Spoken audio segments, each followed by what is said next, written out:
Good morning everyone.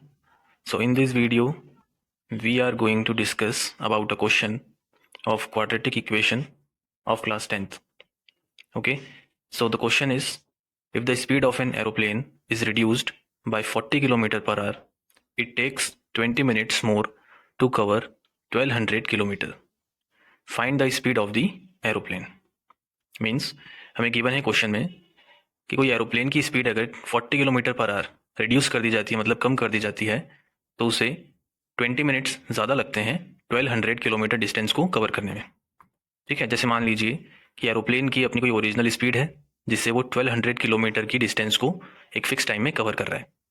तो अगर उसकी स्पीड 40 किलोमीटर पर आवर कम कर दी जाएगी तो इसी एरोप्लेन को सेम डिस्टेंस कवर करने में 20 मिनट्स ज़्यादा लगेंगे। ठीक है, तो आइए इसको सॉल्व करते हैं। सबसे पहले हम एरोप्लेन की ओरिजिनल स्पीड लेट करें। ठीक है, let the original speed of aeroplane be X. ठीक है, देखिए हमारे पास फॉर्मूला होता है time equals to distance upon speed. ठीक है, तो ये फॉर्मूला यूज करके हम इक्वेशन बनाएंगे। ठीक है, अब इक्वेशन जो हम बनाएंगे वो बनाएंगे टाइम के टर्म्स। ठीक है, जैसे देखो, more time minus less time equals to 20 minutes. ठीक है, क्वेश्चन में गिवन है ओरिजिनल स्पीड से एरोप्लेन चलेगा तो उसको कुछ फिक्स टाइम लगेगा, बट अगर स्पीड को 40 किलोमीटर लेस कर दिया जाएगा तो उसे 20 मिनट्स ज़्यादा लगेंगे। मतलब दोनों टाइम में डिफरेंस कितना है? 20 मिनट्स। ओके, तो देखो फॉर्मूला है डिस्टेंस अपॉन स्पीड। अब डिस्टेंस कितने गिवन है? 1200 अपॉन मोर टाइम कब लगेगा? जब स्पीड को कम कर दिया जाएगा, ज़्यादा कर दिया जाएगा। तो जब हम स्पीड को कम कर देंगे 40 किलोमीटर पर आवर, स्पीड को अगर हम कम कर देंगे तो ये जो टोटल टाइम है ये ज़्यादा टाइम।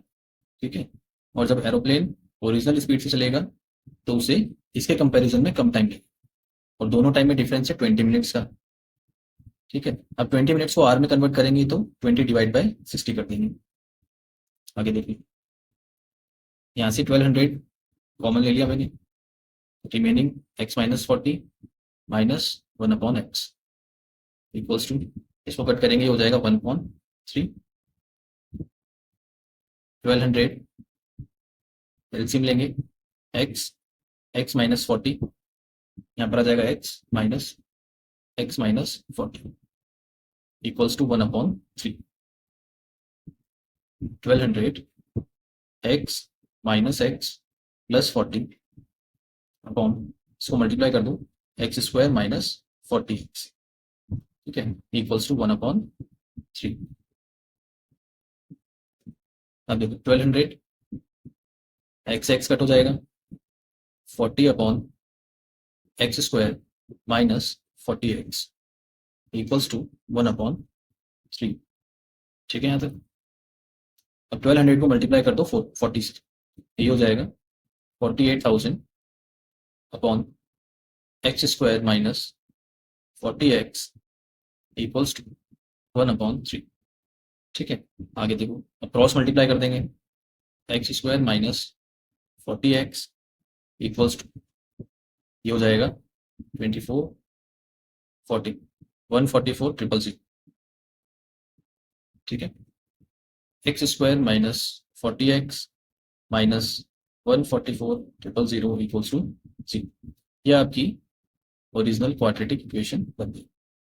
अब इसे आप फैक्टराइजेशन मेथड से भी सॉल्व कर सकते हैं और क्वाड्रेटिक फॉर्मूला से भी सॉल्व कर सकते हैं। तो हम यूज करेंगे factorisation method. Middle term splitting से इसको हम फैक्टराइज कर लेंगे। ठीक, X square minus 400x plus 360x minus 144 000 equals to 0। अब यहाँ से x कॉमन आ जाएगा, x माइनस 400 प्लस 360 कॉमन आ जाएगा, x माइनस 400 इक्वल्स टू 0। तो फर्स्ट फैक्टर हो गया x minus 400 and second factor हो गया x प्लस 360। ओके, सो यहां से हमारे पास फर्स्ट रूट आ जाएगा x equals to 400, second root आ जाएगा x इक्वल्स टू माइनस 360। देखो स्पीड जो है कभी भी नेगेटिव नहीं हो सकती, इसलिए x इक्वल्स टू माइनस 360 तो पॉसिबल नहीं है। तो हमारा जो आंसर होगा वो ये होगा x इक्वल्स टू 400। तो एरोप्लेन की ओरिजिनल स्पीड जो होगी कितनी होगी, 400 किलोमीटर पर आवर। ठीक है, ये आपका आंसर।